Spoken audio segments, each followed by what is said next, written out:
Episode 434, No Laugh Track Podcast. We are here in Minneapolis, Acme Comedy Company. I am Justin Severson, the host. 434 of these bad boys, and I think this is the fourth or fifth with my guest today. I think it's fourth. It's four. Matthew Broussard is here. They keep bringing me back, those fucking idiots. Yeah. Yeah. Who do we thank or blame? That's what I need to know. Oh, I don't know. Blind luck. Incompetence. You could blame incompetence that they would just keep having me here. Yeah. Well, I like it. Last time was August. It was in August of 2020. Well, that was more than a year ago. Mm-hmm. Okay. It's been more than a year. August 2020, episode 385 for those keeping score at home. And what a weird time that was, because that was as things were creeping back. It was, we were at 1/4 capacity. Yeah. All the cheers were just spread out around the room in random couplets. Here's something funny. So I listened back to it. I want to point this out to you. How things have changed. One of the things you mentioned, I asked you about how comedy was going in New York at the time, and the restrictions, and you mentioned Cuomo. Mm-hmm. That's changed. Yes. Oh, I liked him at that point, didn't I? Oh, what a meteoric rise and fall. Yeah. Meteoric. Just up. Yeah, he was. Completely. Yeah, Vanilla Ice. Yeah, just done. One and done. Yeah, right. Yeah. So we'll see him on tour in 25 years. Is that what you're saying? Yeah. Yeah, he'll do some weird rooms. Yeah. So back then it was, you mentioned Cuomo, who is no longer in the position he was in at the time, and he was talking about the stages, like stage 3, stage 4. Right. Remember that? Wow, what a trip. What a time capsule. I know, and we were talking, and in hosting this podcast, obviously COVID has been a part of our lives for, what seems like forever now, but just like even knowing what tense to talk about COVID in. Like, are we still in it? Is it in the past? I hear a lot of people say in the past, but then every day there's more headlines about people getting sick. We just had the closest COVID scare in our house this past weekend. Yeah, where my daughter's friend's mom tested positive. Wow. And my daughter was around, her friend quite a bit last week. Yeah. And she was supposed to spend the weekend at my house, and then she was already there the day before. Anyway, we all went and got tested. Nobody had it. That's great. Yeah, I've had a lot of people who got it, friends who got it a second time. I haven't had a second scare. I had it initially. I had a round of it. Yeah. The original round before the Delta. I don't think I've got Delta. I got vaccinated and I've felt good. I've had, no one too close to my orbit, some kind of close scares. What's crazy to me is the amount of times I've retired and then brought back out COVID jokes. I can still do all of them and really not miss anything with COVID. Like, I had some bits, I was like, well, why am I building this bit out? Why do I have 3-4 minutes on COVID now, knowing I'll have to get rid of some of it? I put some of it on Comedy Central. I'm like, I could still be doing that. Yeah. It's not evergreen, but it's lasted way longer than I thought it would. I saw on your Instagram, I think, and it was a bit you were doing. Yeah, and I brought that back. The masks. I opened with it last night. Yeah, you did. It's just, I can still do it because I was just in Vegas, and Nevada makes the crowds wear masks, which can get weird because some people. We had one show where in the middle of the host set, not set, his transition, he does like 2-3 minutes between. In the middle of it, a security guard comes to tell a woman to put her mask on, and she shouts, well, make him put his mask over his nose, pointing across the room to another patron. To another patron. I was actually standing there with no mask on. I thought she was pointing at me, but I don't have to wear a mask as an entertainer. And then the security guard had to just go, hey, everybody, listen up. You have to wear your mask. If they come in and you're not wearing a mask and you're not drinking, we get fined. And just bring a show to a screeching halt to just be a downer. And that's I'm always happy when a state like Nevada is doing that, though. You'd think that would be like Vermont. You wouldn't think a purple state, a red state. Yeah. Yeah. I mean, most people go to Vegas to cut loose and no rules, and they're coming from Indiana. They're coming from places where COVID never happened. where they never had that. Where they never wore a mask. Florida. Ever. Yeah, exactly. So that's been a real trip. I mean, crowds are back. I think audiences aren't at full tilt, but in certain places, people are coming out again. It's been the people who really want to come out. The crowds have been really great because of it, because it's people who are willing to brave all of this nonsense. So where were you in Vegas? Where did you perform? The Cellar Rio. Oh, okay. Yeah, which is a great room. I'm so happy. There was rumors it was going to close, and it's back. Thank God. I go there for a week. It's a showcase show. I always love Vegas. I like the hiking. So yeah. For people that don't know, describe a showcase show. Showcase show means there's not a headliner. It's one host, and then then 4 comics do 15 minutes each. So it's more meant to like sample different comedians. And how is that different or the same than the Cellar in New York? Cellar's the same in New York. Cellar's a showcase club. Yeah. Usually places outside of major markets do a headliner show where they fly in a headliner, and that person does 45 minutes to an hour with an MC who does 5 to 15 minutes and a feature who does 15 to 30 minutes. So that's more focused on one act. The cool part about big cities like New York, LA, Vegas, even Atlanta and San Francisco is you can see a smattering of talent. So there's something for everyone, hopefully. How soon into the week? You're working with the same people usually all week? Yeah, all week, yeah. How soon into the week do you guys compare your paychecks and what you're getting paid? I think it's a flat rate there, thank God. But hopefully never. There's got to be some of that where you're like, oh, she's doing this show, or I'm doing this show. Is there any of that? None. When you're on a showcase with like, or it doesn't matter. Like the on a showcase, yeah, it's who's getting the most spots. You pay attention to who gets the most spots at what clubs, and it's very hard to get past. In New York, at least, you compete to get past to certain clubs, and once you are, and if you're in great rotation, there's clubs who will put you up. 5 times a week if you're really in with certain clubs. Which imagine getting 5 club spots a week, 15-minute paid spots in front of consistently good crowds. The amount of work you can get done, the amount you can work on your material, it's wonderful. Like New York's the only really city where you can do that, where you get weekly spots. Yeah. So along those lines, I don't know if you know about what happened here last week. It was this annual Crash and Burn. It's Tim Slagle's pet project. He's been doing it. Was the 10th year in a row that we've been doing this thing at Acme. Wow.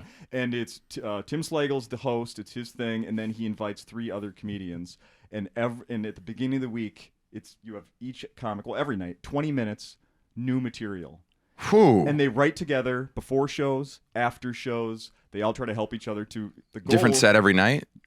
You're working on that same set. Okay. Every night to try to hopefully get 20 minutes by the end of the week. Is that realistic? I asked them all directly, do you think you're actually going to leave here at 20 minutes? And no one thought they were actually going to leave here at 20 minutes. But right. 10 that you can bring on the road? Yeah, 10's a lot. 10's a good 6 months. If I can write a quality 10 minutes that makes it in my act in 6 months, that's a pretty good rate. Yeah, so they're trying that in, shows Tuesday, Wednesday, Thursday, to Friday, to Saturday. Yeah. Have you ever done anything like that? Would you want to do anything? Not that I'm inviting you, it's not to me, but would you want to do something like that? Yeah, I would love to do that because it's easy to just, when you go up there, most of the time the crowd hasn't heard your material before. And even hearing your old stuff again is better than how bad new jokes start out and where to start from and how to really tag it out. It's such a slow process to really refine stand-up.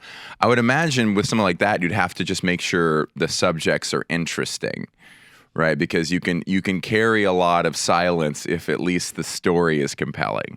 That's true. I will tell you another factor in it is that like the idea is they're getting crowds back that know what they're getting into. They've seen this before, maybe in a previous year, or some people come, twice in the week. You get to see how they change, how these jokes and these everything changes throughout the week. That's my girlfriend. My girlfriend last night went to see a secret show. They didn't put the name of the headliner, but it was a headliner show with a fake name. Okay. And she bought tickets to see it. And then when she gets in there, there's an opener, and then. I guess I can say this, Amy Schumer comes out with a notepad because she's working on a new hour and just does 30 minutes of pretty new stuff that she's just trying to get refined so that she can go on a theater tour. Yeah. So you get to see that work in progress process.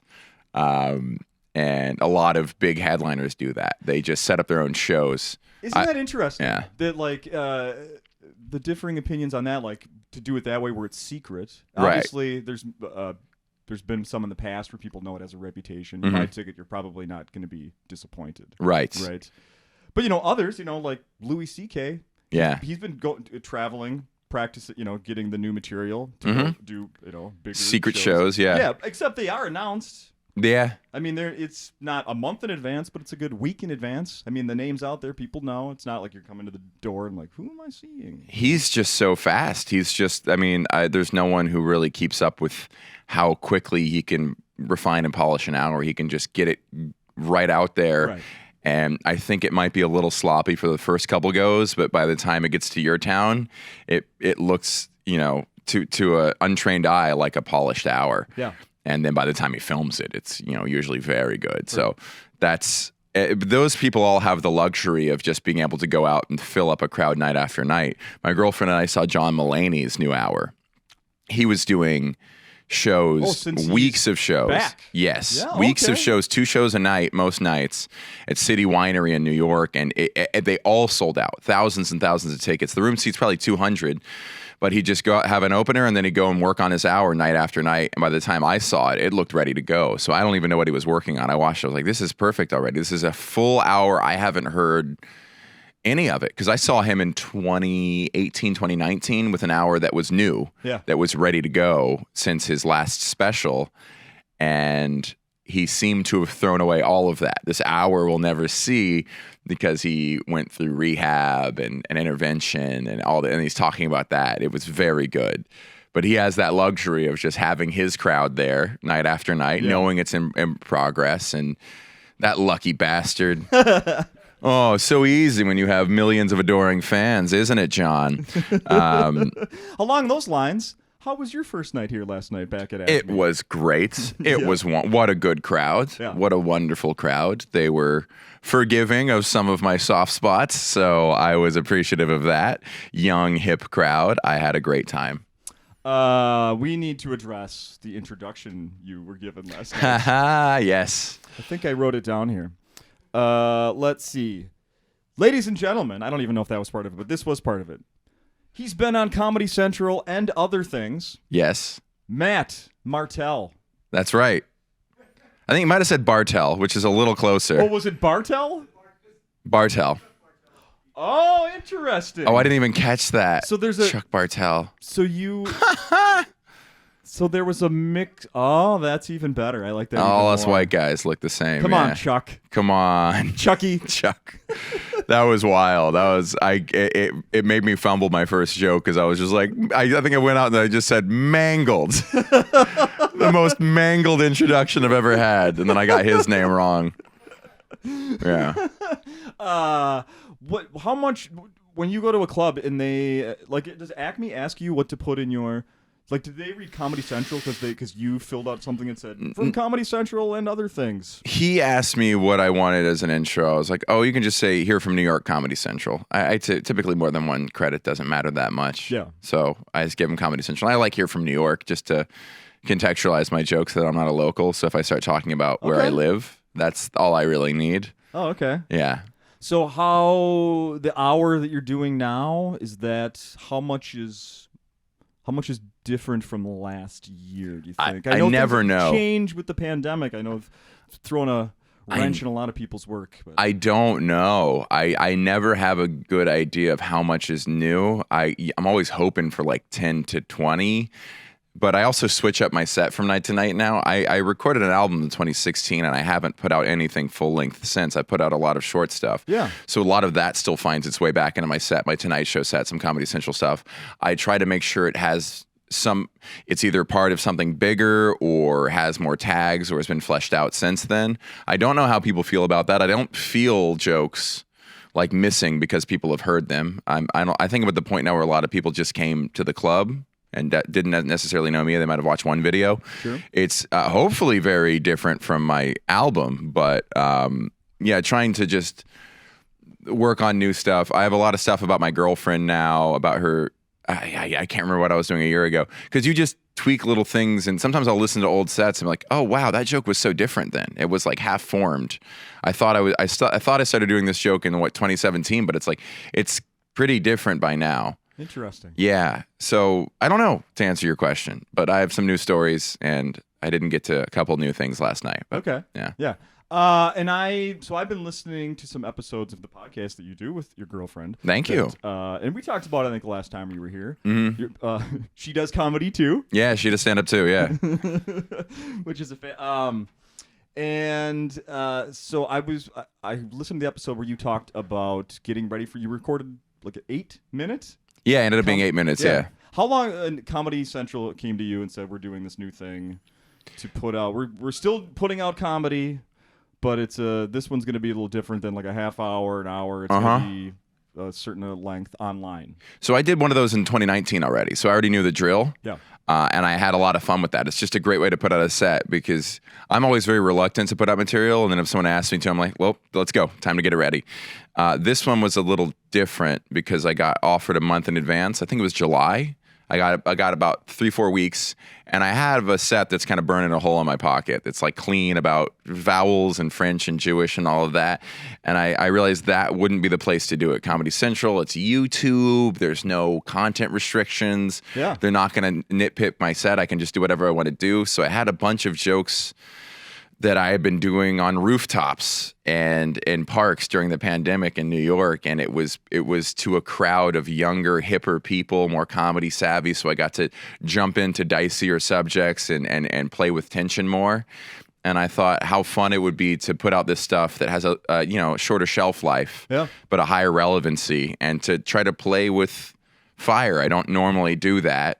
And that set was my attempt at that. And I also wanted to do shorter jokes so I could cut them up and put them online. I mean, is that not the it's the thing to do. You need to get into these days, right? Yeah, it's very weird because it's like I love having like a 5-minute bit that all interconnects, but that there's no place to put that right now besides in a special or on a late night set. So I thought about this as just a firing squad or not firing squad, but just one after the other. Sure. Of 40-second jokes, yeah. And so I can cut them all up. And I had one of the clips go viral. I don't know if I could call it that, but one of the jokes, just a short joke, like 30 seconds. I put it on TikTok, and it got a whole lot of views, which was nice. Yeah. Which don't do the joke, but which one was it? The one about millennials and gay marriage. Okay. Yeah. Yeah. Which was one I was a little nervous about.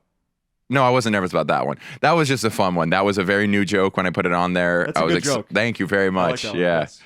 And then Adam Devine did that joke on his podcast.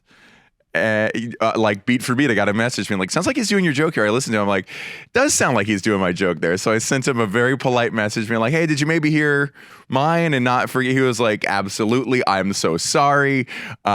He was really cool about it because he gave me my first Comedy Central spot. Yeah. He put me on Adam Devine's house party, which was the first real job I got in comedy. It got me an agent. It got me out to LA.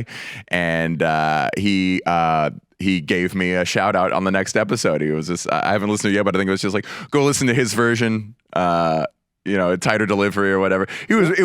I love the guy already. It made me like him even more because we've all done that. We've all repeated something and we forgot that we heard it already. Yeah. And it was great. He's fucking awesome. Go listen to his podcast. I'm going to plug him now. Yeah. This is important funny? pod. I did it. So I think I had I think I Googled your name and that was one of the headlines that popped up. It was like Adam Devine's podcast and then your name or something. And I didn't follow through and listen to it. I was running out of time, but that's how I found out that he even had a podcast. Just because searching your name. It's the Workaholics guys. It's a great podcast. Yep. They're so funny. Yeah. And he's awesome. He's so hardworking. He loves stand-up. He's a great stand-up. So that's awesome. My first thought was like, I'm not upset about it, but I could milk his guilt for publicity. And I did. Yeah. I mean, he lobbed it to you. You got to take advantage of it. Absolutely. Because that's how he's so awkward, it's such an awkward situation both ways. You're like, I think you might have heard my version, Yeah, it's almost like, hey, I don't want to. Could you ask him for me? Mm-hmm. Yeah. Could you send him a message and just be like, hey, I like Matthew Broussard's version of that one. What? You what? Shit. So let's see. I listened back to you here last time, and one of the things you mentioned in this, I don't know what's changed. Well, I know what's changed in the last year, and this really struck me. And then I think you're using it as a bit now, and I don't think you were then. What is it? When reading and then playing audiobooks along with it. Yeah. That came up in a conversation with us a year ago. Yeah. And at the end of it, you were like, there might be a bit there. It's just such a fun, every time I've been doing it out in public where I'm listening and reading at the same time, it just feels so stupid. And I've met a lot of people who do the same thing now, so I'm trying to write more about it. But it's a fun, short, stupid joke about... So do you have ADHD? I think so, probably. You think so? Yeah, I take Adderall every now... Yeah, I take Adderall when I need it. Unless you're my psychiatrist, then I take it every day. Interesting. Please don't reduce my dosage. What's the test to see if obviously you haven't done it, but I think I have that. I think my oldest daughter possibly has ADHD. So I have some questions about that. When you take Adderall, how much does it change your concentration? It is wonderful. I can sit and not spiral out, because you start one task and you see a little thing you have to do and you go do that and you go do that and then you find another thing and then you find up doing some very meaningless thing of just like alphabetizing your credit card expenses, even though you set out to like write a script or something like that. So that the task prioritization, it allows me to make sure I finish tasks before I start the next one, or if I start another task to come back to the correct one. So that's why I like it. It helps me just, when I sit down to focus, I can actually get the things I need to do done, and I could go through the to-do list. All of those things I find easier when I'm on Adderall. I am a little like wired up when I do it. It's not a super pleasant feeling. Oh. And then I crash really hard. And you're like, do you write things down? I need to be. I have a to-do list on my phone because I forget the things I need to do. My girlfriend doesn't use to-do lists at all, which is wild to me. She's a very productive, very efficient person, and she just knows what she needs to do and then gets it done. Whereas I'll spend all day and then I'll finally look at my to-do list. I'm like, oh, that was due 3 hours ago, and that should have been the thing I woke up and started working on. Yeah. Have you always had issues with comprehension in books of reading? Yeah, it was always hard for me. I was always a little remedial. Even like as a child. So I was diagnosed with ADD as a kid, yes, and I was always in the remedial reading classes, but in the advanced math classes. So I always I took all the, I did the thing you're supposed to do is take all the AP classes in high school, and I remember I would make strong grades in math and physics and science. And not have to work at those. I don't remember cracking open a book to study. I would just do the homework and take the tests. Yeah. So that was where most of the strength of my resume came from. And then I would take like AP English and AP History, and that was the bane of my existence. I would spend so much more time on it. I would just try to read and get lost and try to study and write essays, and it was such an agonizing and slow process. And those would drag down my GPA. That was where I get B's and B minuses, and that was part of why I majored in math, because it was easier than anything else because I didn't have to read. So I'm in the process of moving right now from a house that my family's lived in for 7 years. Mm-hmm. So I'm already a collector. Like I hold on to way too much stuff. And so we have 7 years of accumulated family stuff that we're moving out of a house. And I've been doing a lot of the moving myself. But it's... With what I think I have, the concentration, I start moving one thing and then see this, and then I'm over here. Yeah. And then I want to go back to the other thing, and I misplaced it. Because let me organize this photo album. Oh my God. Oh, hold on a second. Well, no, I'm doing all this, but these books. I'm going to get all the sports books together. Yeah. I need to get all the sports books together. It doesn't make sense that they're not together. I like Adderall, but I do think I should be looking for a more permanent solution. I think you can train your brain to do those things. Sure. I think you can train your brain to do most things and just create a system of rewards and incentives that makes you feel good when you give yourself that, marathon focus. So I have there's a guy, Patrick Strait. He wrote a book about Minnesota comedy, the history of Minnesota comedy. It came out within the last year. Mm-hmm. A topic I'm very interested in. Mm-hmm. I bought the Kindle version of the book and have read some of the pages, 6 times. Mm-hmm. And like almost 100% of the books that I own, I can't finish it. I walk away. Do you have that? Do you finish? I finish books. Before you switched to doing the audio version with reading, did you have trouble finishing books? I have a very hard time, and I think it's. I used to. There is even if I'm really interested. Oh, some books I can actually dig in, but it is like, know when you're tapped out. There's also a time of day where you're like, I'm not comprehending very well. One of the cool parts about audio with the reading is that you can actually see how well you're comprehending, because it like if I'm fresh, coffeeed up midday, I can listen at 1.6, 1.7 speed. But if I'm going to sleep, I'll notice my comprehension falls off and I have to drop down to like a 1.2. Oh, I didn't think of that. And then I did an experiment for a while where I would read at night, and then I'd try to wake up and reread the same chapter in the morning, and I could just see how much I missed by being in a fog, reading in a bad state. Well, I would often try to do it at night, so it probably doesn't. I know that doesn't help. And every couple books, I try to not do the audio. Okay. So like right now I'm doing one without audio. It has to be a good book though. I would do just audiobook versions of things, and that rarely stuck. My favorite book, I did audiobook, and it was just so good that I think I got it, but I might reread it. Children of Time is this excellent sci-fi novel by Adrian Tchaikovsky. It's just really, really good, and that was kind of what spurred me into reading a lot of sci-fi, which is what I'm doing now. Okay. Nonfiction, I have a hard time with. I'll force myself to read like one nonfiction book for every like 2 or 3 novels, and those are good for audio because there's not as much of a through line. So whatever little facts I pick up while I'm paying attention or not, those could. I like nonfiction because it leads to jokes more often. Learning about the real world and interesting information is a good place to start a joke with a piece of information that people don't know. Right, because then it's going to be more original and more interesting. Yeah. But I've forced myself to read a bit better. I try to get more than one a month finished. Okay, wow. Yeah, and I just took a break because I just took an online class in complex analysis, and I tried to prioritize that. So and that was wonderful. Yeah, so I noticed even like your Instagram is kind of quieted down recently. So what's taking the place of that? What, Instagram? Just anything. Like, I just try to post stand-up on Instagram now, and I try to just post quality over quantity. Sure. I want it to be funny if it's a funny video or funny tweets. I blocked Facebook and Twitter, so I can't use them on my phone. And even when because my girlfriend has the password, and online, I don't see the feed. So I can go to Facebook and I can post something, but I can't see everyone's posts on Facebook and Twitter. And that's been great. I don't know if it helps my productivity, but it certainly helps my mental health. Though I do kind of make up for it by being on Instagram too much, but that's not as toxic of a place. Yeah. Interesting. When I'm tweeting is a thing when you do it most days, you start to get better at it and you start to have more hits, more virality, but then you find yourself writing for Twitter. Yeah.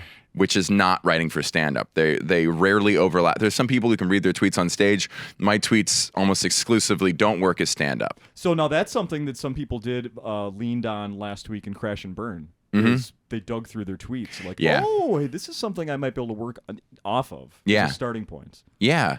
I've been more productive with my stand-up because of that, I felt, because I always want to write jokes. And Twitter's too immediate of gratification, so then I get that high, and then I don't work on my stand-up. Steve Rogers, Steve Rogers and Caitlin Palufo. Mm-hmm. Caitlin told me a story that it might have been for her birthday. He came to her with a list of old tweets that she had done that had potential for stand-up. Basically went through all of her old tweets and been like, here's some stuff you posted and probably forgot about that I think you should explore on stage. And it's the most romantic gesture I've ever heard. And I've been meaning to do that with one of my friends, but we keep putting it off. Because I'm sure, I read old tweets of mine. I'm like, I barely remembered writing that. I was so excited about that for one day. And then I was just trying to get the next hit. Sure. Yeah. It can be fleeting. Here's one that connected with me, one of your tweets. Let's hear it. Let's see how hack it is. This is going to show that I dig when I'm looking for stuff, because this is from, I think, maybe in the summer. Okay. Hardest part of buying any Apple product is throwing away the box it came in. Yeah. And I can tell you, back to my move, this is a confession. Which camera are we on? I'm going to look directly into this one. Do the big one. I have saved every Apple product box of everyone that has entered my house in the last 10 years. I have boxes from the 2 MacBooks we own, from iPhones going back to like the 5 or 6. I have all the boxes. Yeah. Why did I keep all? There's a tag on that joke that I put on Instagram of because the box is the only part of it that will be working 2 years later. Yeah, you got that right. Yeah. I know. Oh my God, that's entirely accurate. So I have That one hit me hard because I'm that joke is based on me. Why am I keeping these stupid things? Yeah, I was trying to clean up and I found like a pile of Laura's in mine, and I was like, we have so little space here. Why are we holding on to these? We've never used one. No. Unless it could be a really good arts and crafts project because the cardboard is so sturdy and very slick. Sturdy? It'd be really cool to like build a robot out of that. But I even was like, okay, are they worth like something like monetarily? Not really. Yeah. Not really. But the math I've been doing more of. That's been also taking the place of some. It's weird now. It's funny doing math now because in college, and when I was in the work world, I would use comedy as a distraction from math, and now I'm using math to procrastinate my comedy. I have no incentive to actually learn this stuff. Well, what do you like? For example, what are you focusing on in math? I just finished a complex analysis course online. It was. I wouldn't feel comfortable going in and taking a final in a college course, but it did give me a grasp of some concepts in it that I feel are very useful, and I got to see the elegance of it. Why and now? It had homework assignments. Why did you do this now? I've just always wanted to learn it. So I've been tutoring some math just for fun, and it makes me realize where my weak points were. I get to tutor college kids sometimes, which in classes that I only ever got like a B in.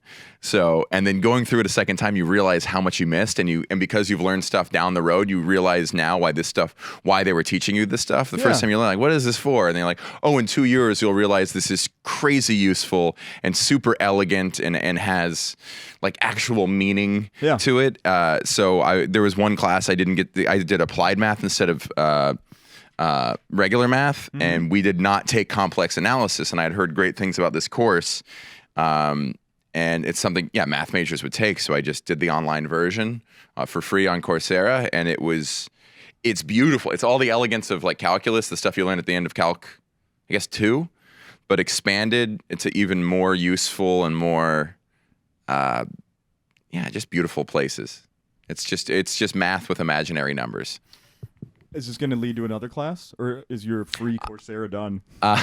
Like mine was. They only had 2 classes I really liked, and one was way out of my range. The other one was way out of my range. I want to find some classes to do, because actually you can sit there and learn math, because I watch a lot of math videos now, 3 Blue 1 Brown, Mathologer, Vsauce, these YouTube channels that put out unbelievable videos that are so fun, that really do the nitty-gritty of the math part of it. They actually do the equations and the cancellations and show why some really elegant formulas are true, like 1 minus 1/3 plus 1/5 minus 1/7 plus 1/9. That's fractions of odd numbers alternating the sign. That's it. That's equal to pi over 4. Which is wild. There's one proof that's not very satisfying, and I watched another video that has a proof that is very difficult but very satisfying. And it's all kind of recreational math. So I don't know you would ever use it outside of showing off in a math department, but it's just neat, and it just feels like it expands your analytical. I think just challenging your brain to this stuff and actually sitting down and writing down some formulas and seeing if you can get the work to look like theirs is just good for your brain. Satisfying proof is a good phrase. It's satisfying proof. So in advance of you coming here, I looked up, and I've done this in the past when you're here, I look up just mathematics in the news, see if there's anything interesting here. These are just 3 headlines that popped out to me. Mathematicians solve an old geometry problem on equiangular lines. That's some brand new news in the math world. But here's one. Mathematical analysis reveals how apples get their shape. Huh. Yeah. And then there's a whole graph of the growth rate versus like the dimple thing in the top of an apple, and how big that is or small that is based on that's so cool. Yes, I thought I could send you that link. And then here's another one. Mathematicians prove melting ice stays smooth, and why that happens. And I read a little bit of that article. These guys have been working on it for 30 years. Yeah. Yeah.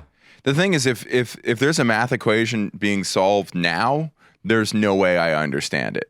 Right? Yeah. I know. I started skimming through. I'm like, my eyesight. What? Boy. The proof of a brilliant mathematician. I guess I don't have the credentials to say this, but I'm very impressed if a mathematician can, in modern times, prove something that I understand. Not understand the proof. There's no way I could comprehend the proof. They're way too smart. But if they can just take, like Terry Tao has proved a couple things where I'm like, oh, I get what he proved.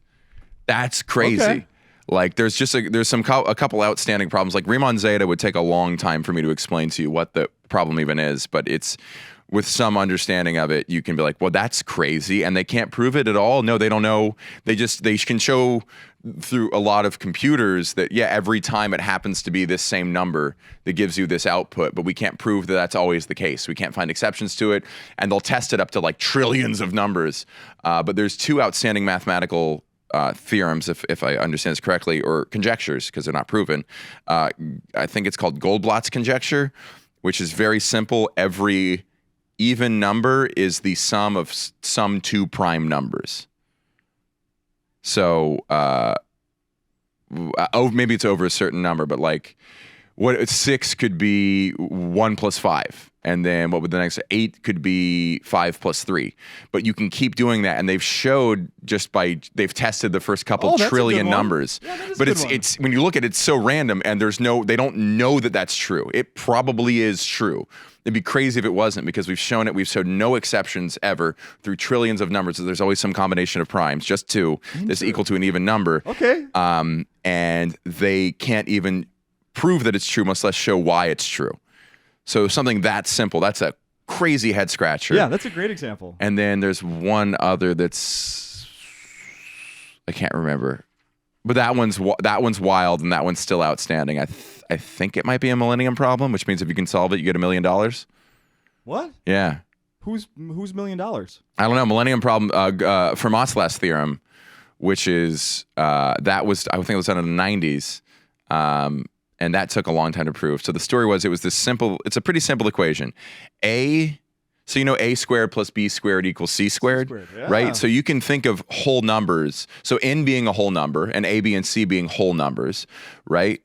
You can think of like 3 squared plus 4 squared equals 5 squared. Those are all whole numbers. If you change the square to a 3 or a 4 or a 5 or any number above 2, you can no longer use whole numbers to solve that equation. It would involve decimals or irrational numbers. So you can no longer do it past 2. They couldn't find a single example of whole numbers. And Fermat was a mathematician from hundreds of years ago. And he did amazing, amazing work. And in one of his notebooks, they found in the margin, A to the n plus B to the n equals C to the n is not true for any integers with n greater than 2. And he said, proof to be shown later. And then he died. But he said he had a proof of it, and then he died. Jeez. So mathematicians spent hundreds of years trying to solve it. And in the 90s, someone did, and they used some remarkable math. It just very sexy, out there, graduate levels of math. It was like a 100-page proof. Jeez. So I wouldn't begin to understand it. It's like manifolds and elliptic curves and stuff like that. But and that guy made $1 million. I think he turned it down. Yikes! Out of principle. Mathematicians are very weird. Yeah, they're very strange. I was expecting you to go. Then they turned the page again. And it was just filled with boobs. 80085. Yes. Yeah. I don't know if he turned it down. There was one guy who proved something and did turn it down. He was a real weird guy. So, final thing I want to talk about is I heard on your podcast you were going to be on an episode of that Miss Maisel. Yeah. show. Yeah. I booked that in March. So that has not come out yet? Has not come out yet. Next First year, episode probably? of the new season. I had a feeling it was December, but it might be next year by now. Okay. Yeah. So one episode? One episode, couple lines, very funny lines. They gave me a very funny exchange between 2 comedians. And hopefully they'll bring me back. They like to reuse people. And it was a very, very cool experience. I auditioned with a New York accent. I got to keep the accent in the role. And I showed up 6 a.m. call time, Upper West Side at The Deli. You forget that it's a real place, but it's just a deli that they're always in with the turquoise and red. And I got my outfit on, and I hadn't even put on my wardrobe yet. It was 6 or 7. The sun wasn't up yet. And all of us who were in this diner scene, which was probably like 6, 7 of us, sit down just in chairs with the scripts in our hand. The director, Amy Palladino, just says, okay, I want to hear everyone just talk through the lines. You can read off the page. So we just sit there and read all of our lines. I don't bumble mine, thank God. And then it gets to a dialogue between Rachel Brosnahan and Alex Bornstein, who are Maisel and her manager. And Rachel, she didn't use a script. She delivered it with such compelling honesty that I almost cried. We're wearing street clothes, by the way. I'm barely awake. I haven't had my coffee yet. And it was just this riveting performance. And then at one point she's going through a line. She goes, and I want to be up there on the stage, on that stage or on the stage? On that stage. And that was the only word she got incorrect in 3 or 4 pages of dialogue. She's really fantastic to watch. She's as fun as she is to watch on that show. To get to witness her live was really neat. And she was a pleasure to work with. And it was just really neat. It's the first show I've been on that I was already a fan of. Yeah. Oh, that's cool. Yeah. Yeah. Too bad they're not all like that, I suppose. Yeah. Or not. I've been on shows that I just haven't watched yet. So not that they're bad shows, but that show I was into. So sure. Well, when you come back in a year, we will break down all of those shows that you were just referencing that you weren't fans of. The League, The Mindy Project. Yeah. They're not on anymore. I don't care. Fair enough. Fair enough. This has been great. Thank you. Thank you for doing this. And people. Well, I guess we'll do our audition now. Yeah, that's right. I'm gonna help you do a little audition. Right after we're done with this. I guess it's in poor taste to say what it's for, but this is a show I'm a fan of. It's a small character. I wonder if when does this come out? Pretty soon, right? Okay. It's a very funny show about vampires, and it's an audition for a small role on that. And I auditioned for lots. I've auditioned for hundreds and hundreds of roles I have not got. So there's a very low chance of me booking it. But I will say before I am considered for this role, I am a fan of this show. So perfect. It's out there. Thank you. It's out there. Thank you.